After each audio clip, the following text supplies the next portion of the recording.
And Dorit is like, oh! What's up, guys? Welcome back to my channel. So I'm here today to talk about The Real Housewives of Beverly Hills, Season 13, Episode 6, Ring Around the Rumor. So be sure to like, comment, subscribe, and let's jump right on into it. So this episode kicks off with Kyle having Crystal and Dorit over. And Kyle opens up about her situation with Sutton. And, you know, she and Dorit both go on and on about how Sutton always overreacts. She goes 0 to 100 real quickly.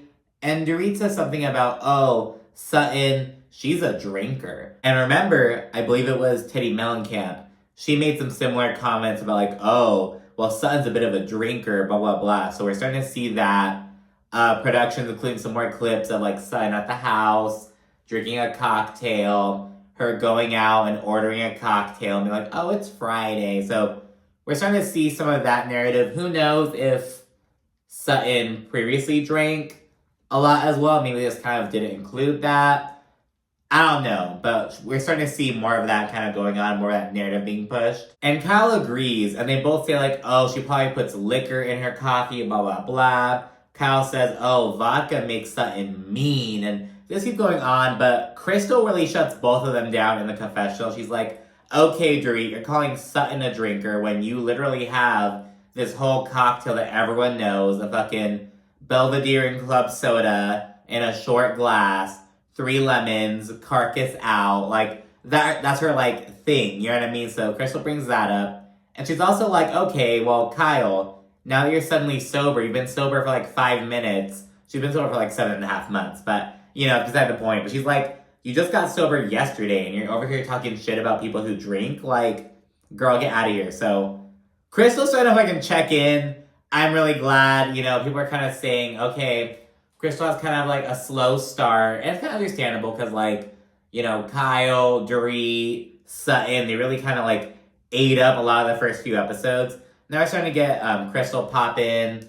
Anne-Marie Wiley, she also joined. She's already this big old controversial figure. She and her husband, namely. And yeah, there's some speculation about like, did she get demoted because she wasn't in the opening sequence and she was introduced as Kyle's friend. But the after show also premiered with this episode and Anne-Marie is included. But she's by herself. So it's kind of like, okay, is she by herself because she's like the sole, like on the New Jersey after show, they had Jackie and Jen Fessler together because they're the friends of. So it's like, is she alone because she's the sole friend of? Is she was by herself because she's like a little bit later? It's kind of hazy. So it's kind of like, did they do like a last minute demotion or not? That's kind of like still being speculated. But so yeah, there's that. And despite Kyle's commentary about Sutton and her drinking, going 0 to 100, all that bullshit, she says she ultimately wants to make things better. She's like, you know, I care about her enough to where I want to make things good, blah, blah, blah. But it's like, well, do you, Kyle? Or are you just kind of going through the motions? Like, it sounds like you don't want to have Sutton as like an enemy, but you like don't really care to be genuine friends. That's kind of the vibe I'm getting. We then see Sutton and Garcel, they link up for dinner, and Sutton says that Kyle keeps trying to insert herself when it comes to Sutton's thing with Erica. So she's going back to the whole elevator thing about how Sutton feels like Erica kind of orchestrated that situation and like embarrassed her. And whether Erica orchestrated it or not, she still like took advantage of the situation, which is like still kind of shitty, you know what I mean? And frankly, if Erica were to do it, I think she would just fucking bring him down. Like, she'd own that shit. But that's beside the point. So yeah, she kind of goes on about how, okay, I had my thoughts about Erica, and Kyle's here inserting herself, trying to just defend her, blah, blah, blah. And Sutton mentions how Kyle was, like, really mean during their like, conversation over at Garcel's movie screening. Like, oh, I feel like you're treating me like your little sister. And Kyle was like, oh, like, I definitely don't see you as a little sister. Don't flatter yourself. And it's like, okay, girl. Like, this big old thing. And after Sutton reiterates all the shit that Kyle's doing that's kind of side-eye worthy, like, she's working out so much, she's not drinking, she's like, blah, blah, blah, she's doing that. Like, she's kind of listing all that shit off. She mentions that Kyle is donning a new wedding band. They were on FaceTime, and Sutton noticed that Kyle had a new wedding band on, and Garcel, she speculates that it may be a makeup gift, like, you know, something from Mauricio to kind of like, all right, like, forgive me for the wrongdoing I did, like, that kind of thing. So we talk about that, and in the confessional, Garcel's like, I never noticed Cal's new wedding band, like, Sutton's the one who noticed it. I never noticed that kind of shit. The only jewelry I noticed is when Dorit got robbed and she still had hers. And that's all she says, kind of insinuating all that bullshit, so we get that. Then we see Erica, she goes to see her new talent manager. But notably, she goes to her talent manager's house. She doesn't have the talent manager over. You know what I mean? So, because the talent manager has a larger house than Erica. But, so she goes over to hers. Erica notes that she's still cool with her ex-publicist from last season. He was the one who was accused by Kyle of, like, potentially leaking the story about Kathy, blah, blah, blah, which wouldn't have made sense because according to Erica, he was also Nikki's publicist, or, like, he wouldn't get involved in that shit. So Erica says they're still cool, but they're not in business together. Erica then discusses whether her career is, like, still viable. She touches on, like, how she's lost all kinds of opportunities. Her name's, like, in the fucking gutter, blah, blah, blah. And she really has to rebuild and navigate on her own. She doesn't have Tom's resources. She's doing it all on her own now. And Erica says that she's coming out with, like, a better sense of self, though, because she was, like, forced to just, like, really reckon with that, essentially. And so she has that, but she really wants to perform again. She's trying to, like, work her way to getting back to doing that. We then have a quick scene with Garcel and her son Jax. They go to dinner, and they discuss the recent conversation and whatnot. And Garcel also touches on, like, the struggle of raising twins. When they get older, it's like they have very different needs. Because for a while, a lot of the time, it's like, like the same, you know what I mean? But when they get older, they need different, like, things emotionally and whatnot. They're different people. So Garcel's learning to, like, be more patient with Jax because he, like, they just have different, like, needs, essentially. Basically, what she's getting at. And yeah, they chit-chat. Garcel mentions that, he kind of hurt her feelings a little bit with some of the things he said at the beach. She also mentions that, I feel like you might, wish that I had kept the family together. But he's like, no, like, I, don't hold that against you guys at all. I know damn well it was my dad's fault, like, and he reveals that he Googled it. And he did this back when he was 8 years old, and Garcel's, like, super taken aback. I guess she, like, I don't know, because it's like, did you just not tell him at all? Like, about why they split up? I don't know. But that's really just something you have to, like, keep in mind as, like, a celebrity, as a public figure, like, your kids are going to be able to, like, look that shit up and see that, so you have to, like, get ahead of it. Pamela Anderson touched on it in her Netflix documentary, like, her sons found out about the sex tape before she was able to tell them, like, that kind of thing. So, yeah, Garcel, she gets kind of, like, emotional, like, oh my gosh, I can't believe you knew since you were 8 years old, why didn't you say anything, like, all that kind of stuff. And then, Kyle, we see her go to her tattoo stylist, and she introduces Miss Morgan Wade, and Kyle says she was mesmerized by Morgan's music, presumably her voice as well, and she reached out on Instagram, essentially. And Kyle sees Morgan's free spirit as being kind of magnetic, because Morgan's all tatted and, like, doesn't give a fuck about what anyone thinks. She, like, lives her life her own way, and at this stage in Kyle's life, she's like, wow, like, she kind of represents all the things that Kyle wasn't able to do, because if you know about Big Kathy, Kyle, Kim, and Kathy's mother, she kind of had her daughters, like, grow up in a certain mold and whatnot. And Kyle seems to be, kind of deviated from that more than her sisters, but now she's, like, full throttle, I'm going against the grain, fuck that, fuck what anyone expects of me, I'm living my life my way, and Kyle loves that. And then Kyle talks about how she's gonna have a THC-infused dinner with the ladies, and Kyle isn't really a big fan of edibles and shit, but she's like, I just want to get everyone off my back, because they give me shit for not drinking, so we're going to have this event, so that way, like, they can kind of leave me alone, essentially.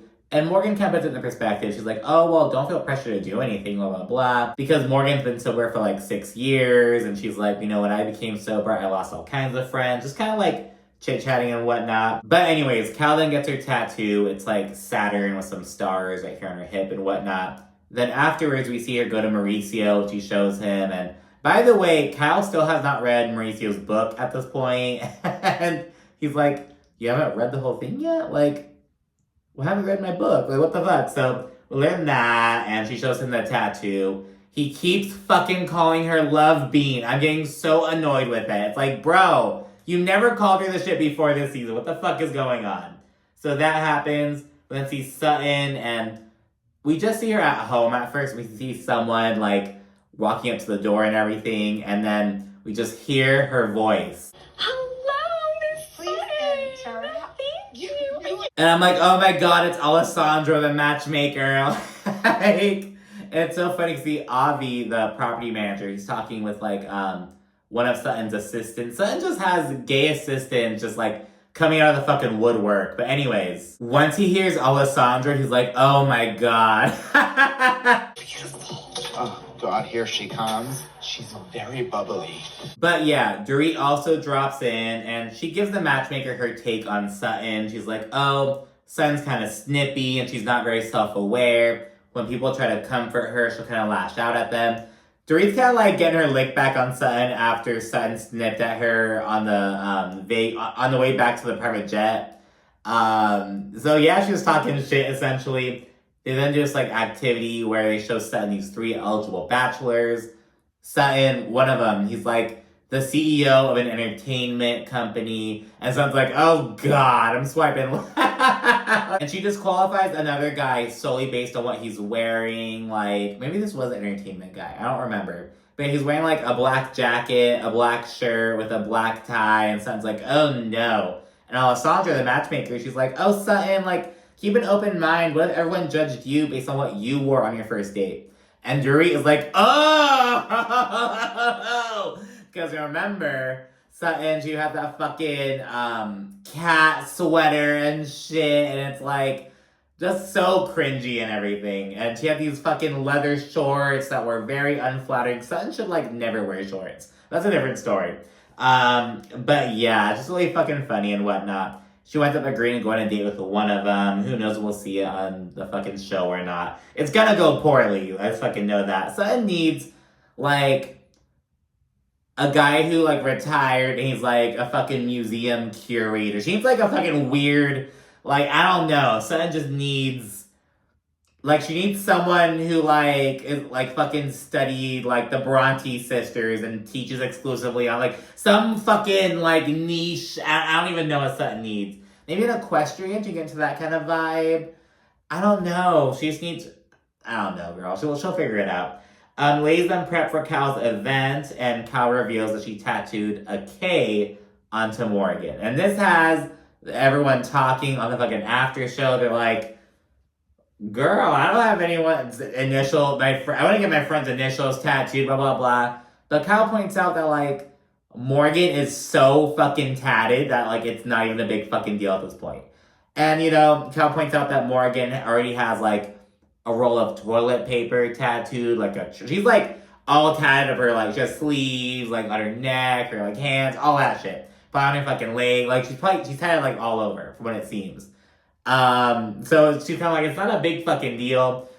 But it's still, I don't know. It depends on how you fucking look at it. I can definitely see that kind of perspective because, like, girl, at this fucking point, like, you know. People then begin arriving, notably Faye Resnick and Anne-Marie Wiley. Again, there's some speculation about where Anne-Marie stands on the show, but who knows? We'll see that later on. Calvin tells Faye and Anne-Marie about how Sutton is pointing out, oh, there's some speculation about you because you keep working out so often, blah, blah, blah. And granted, that is kind of the point that Sutton, like, reiterates the most often. But that's not it. It's like a combination of things, it seems. Sutton and Cynthia Bailey then arrive shortly thereafter. We really didn't see a lot from Cynthia in this, you know, scene. But, you know, she was there, you know, whatever. Sutton shades Anne-Marie's 2-year-old dress because Sutton's like, oh, I recognize Anne-Marie's dress because it's the same dress that Erica wore back in, like, fucking 2020, 2021 when she was in her Barbie era as this pink dress, like, all tulle. And she's like, they're still making that dress. Kind of just shading it like it's out of fucking style and whatnot. So yeah, that happens. Crystal rolls in, and she shares what she knows about Anne-Marie in the confessional. She's like, you know, we have some mutual friends, and I don't really know her super well, but what I do know is that she asks a lot of fucking questions. That bitch is nosy. So, again, I'm like, okay, Crystal, like, yeah, okay. Or, you know, later on, She and Anne-Marie clash. Who knows what that's about? They seem to get along in this episode, but who knows? Then we learn that Camille Grammer and Denise Richards are coming as well. And once they get out of the van, because both Denise and Camille were kind of matching, by the way, wearing these cute, pink, fuzzy vibes. They're kind of like, oh, I'm a little nervous, blah, blah, blah. And Denise is like, should we go to In-N-Out Burger and go home? Denise was like, she seemed just so fried all this fucking episode. Like, that, the whole fucking, what's oh?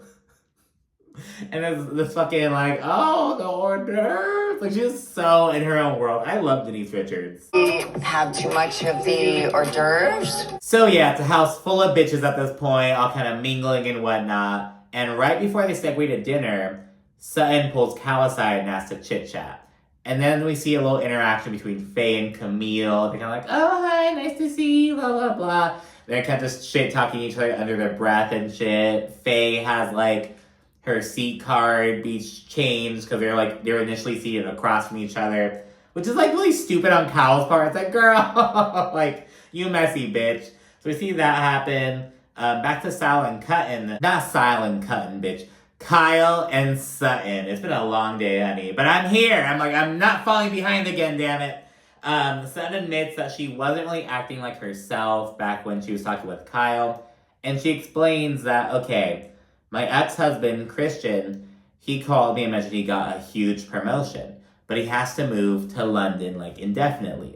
And I guess this fool was like, oh, well, you and James, their, like, youngest son, their minor son, essentially, you guys are gonna come with me. And Cal was like, well, tell him to fuck off. And Sutton's like, I'm glad you can say that, but I can't. And in the confessional, Sutton really provides some, context to this. She's like, he is very powerful. And she's like, when we're getting divorced, it was like Princess Leia versus Darth Vader and all the stormtroopers. It was very difficult. So she's like, I can't just be like, oh, fuck you. Like, he has no right to ask me. But she's almost kind of suggesting that, like, I have to be kind of diplomatic about this, essentially, because he is a very powerful person. That's how Sutton kind of makes it sound. And she tops it off by saying, we're not talking about selling houses. Like, get real, girl. Sutton then says that, there's all this uncertainty weighing on her. Like, well, could he just take James? And, like, what if James wanted to go with him over to London? She was, like, really going through it a lot, essentially. And she says that everything worked out, though. She's going to have James full-time here in Beverly Hills. And she's like, I'm going to have to get my child support increased. So I have to deal with that. And Kyle's like, what do you mean you have to deal with that? You're just getting more money. But Sutton's like, no, I'm going to have to deal with taking him on legally. Like, I'm going to have to fucking fight for more child support. You know what I mean? So she does that. And, it's kind of just fucking awkward. Because Kyle's like, oh, like, you want sympathy for a move that's not actually happening. And, because you're going to get more money. Like, what the heck, Sutton? And, Sutton's like, okay, I was off. But, I'm trying to explain, why that was. And Carol brushes it off, and she's like, it's not a big deal, and you're very out of touch. Because Carol's like, it's not a big deal. He's moving to London. It's like, not the end of the world. You're still going to see him. But Sutton's like, no, it's the end of an era. And it is. It's like, okay, I wouldn't call it the end of an era, but it's like her and her ex-husband co-parenting from, I don't know if he lives in Beverly Hills or even LA for that matter, but from the same area generally. He might live in fucking Orange County, but, like, from the same area. It's a lot easier to co-parent that way rather than from two fucking different continents, So I get why Sutton's, like, kind of emotional and whatnot, but, Kyle's just over it. And Kyle says that she thinks that Sutton's using a situation as an excuse. She's trying to excuse her bad behavior with this convenient excuse. And Sutton asks, well, what is your excuse? And then the fucking music starts like, ooh, like Sutton, it's getting kind of, ooh. Sutton then says that Kyle is not being the friend that she knows, and Sutton says that, Kyle isn't being honest ultimately.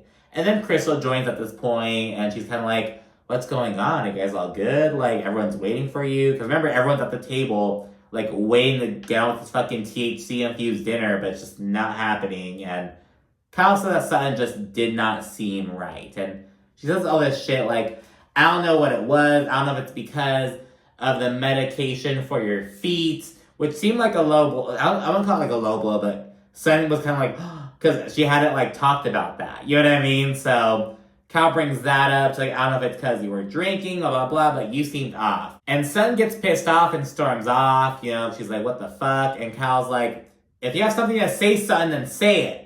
Because Kyle's whole thing is that Sutton's kind of dancing around, like, the speculation about what's up with Kyle and everything.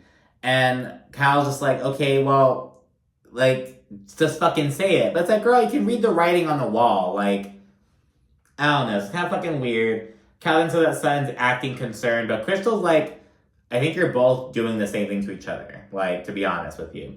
So she says that. Sutton then rejoins the table, and they're like, oh, where's our hostess? And this bitch is like, in denial about something. Just doing that, and just, it was kind of like whatever, to be honest. Like, for a dinner from hell, I was kind of like expecting some more fireworks. It was just kind of like a reunion kind of vibe. It kind of fell flat to me in a way. The biggest takeaway from this episode was like, okay, Crystal's starting to fucking get her hands in the mix a little bit more, but aside from that, it was kind of like, okay, you know? Once Kyle and Crystal return to the table, dinner commences, but Kyle is pissed at Sutton. Like, she and Dorit are across from each other and kind of like trying to mouth to each other, like, oh, are you okay? Like, and whatnot, and Kyle's like, no, that bitch. Like, she's just mad at Sutton. She's like all pissed. The fucking chef comes out and explains, like, the whole concept, the THC dining experience, and he's like, we recommend 10 milligrams. It's not enough to, like, get you fucking all high, but it's, like, an elevated experience. But you can do 0 if you want, or anywhere in between. And the most anyone does is 5 milligrams. And it's like, bro, what? And fucking Dorit, she's like, I'll do 1 milligram. And it's like, bitch, just do 0 at that fucking point. Like, girl, give me fucking 20. You know what I mean? That's the whole thing. Then Crystal prompts Kyle and Sutton to clear the air. She's like, things are obviously not resolved. Let's kind of get it out in the open. Let's let's not leave it there, essentially. So she gets that going, and Kyle says that Sutton is making veiled threats to her. And Sutton says, you know, I have been real and honest with what I'm going through, and you are not doing that, Kyle. And she said that Kyle actually deflects and just refuses to open up. And Kyle pushes Sutton to have the balls to say what she wants to say. She's like, I feel like you're dancing around saying something. Just stop beating around the bush and fucking say it. And then Sutton mentions Kyle's exercise and dieting. But this prompts Kyle to be like, oh, it's so crazy that you're talking about how I eat and my eating when you don't eat. There's some awkward silence, and in the confessional, Kyle's essentially like, I wasn't gonna say anything, but if you're gonna go there and talk about how I'm eating and how I'm exercising, don't make me go there. So that's how Kyle puts it. You know, it's kind of like, ooh, girl, like, okay. Sutton and Garcel, though, they then ask if anything's going on in Kyle's marriage. And Garcel brings up the new wedding band. And she also floats the idea of it being a makeup gift. And Kyle, though, she's like, oh no, like, I bought this myself. And Faye calls the subject inappropriate. She's like, why are you asking about this ring and whether it's a makeup gift? It's completely inappropriate, blah, blah, blah. And it's like, shut up, Faye. The morally corrupt Faye Resnick. So that happens, and a little bit later, Kyle's like, so what you guys are saying is that my husband's cheating on me. Is that what you guys are saying? And Sutton, this fucking bitch. Did I say that? No, you didn't say that, but you're fucking saying everything but that, essentially, I guess. You know what I mean? Just beating around the bush, asking all these questions and everything, but I'm not mad at Sutton. She's putting Kyle in the fucking hot seat, and Kyle hasn't been a good friend to Sutton. Now, I can also see an argument for Sutton not being a great friend to Kyle, but I think a lot of it, I would bet that Kyle has kind of wronged Sutton more often. Now, Sutton can sometimes be really unreasonable and shit, but I don't think Sutton has wronged Kyle as much as Kyle has wronged Sutton. You get me? But anyways, Kyle goes on about how, like, I already spoke on how me and Mauricio are going through a rough patch, so I feel like you guys bringing this up is a really big low blow, blah, blah, blah. And Kyle goes on to ask, do you want more? Do you want my husband to have cheated on me and bought this ring for me? Well, he didn't. And it's this big old thing. Kyle is pissed. She's like, has this look in her eye when she's looking at Sutton. She's just really angry. And in the confessional, though, Garcel's like, Kyle's kind of like avoiding the shit. The question is there something going on in your marriage? Not about who bought the wedding ring. Does that matter? So yeah, she brings that up, and Sutton, she's like, thank you, Kyle. I am content with all of your answers. And that's where it ends, essentially. Kyle goes on to say, like, oh, you guys keep talking about how I'm, like, exercising and not drinking, blah, blah, blah, but I'm prioritizing myself. I'm prioritizing my mental health. It helps me from, like, feeling depressed and everything. Just kind of goes on about that, and it's to be continued. But yeah, for the dinner from hell, this isn't very, like, ooh. But it is kind of, I think it's a turning point, especially for Kyle and Sutton. Well, I feel like Sutton already had a bit of a turning point a couple episodes back, but now it's Kyle really, like, seeing what time it is. You know what I mean? Crystal, I hope to see more of this bitch getting into it. Again, I was like, girl, I'm getting worried for Crystal. I'm not seeing her a lot, but, you know, don't let me down, bitch. But anyways, that's it for this episode. Thanks so much for watching. Be sure to like, comment, subscribe, and stay tuned for more. Thanks again. Bye.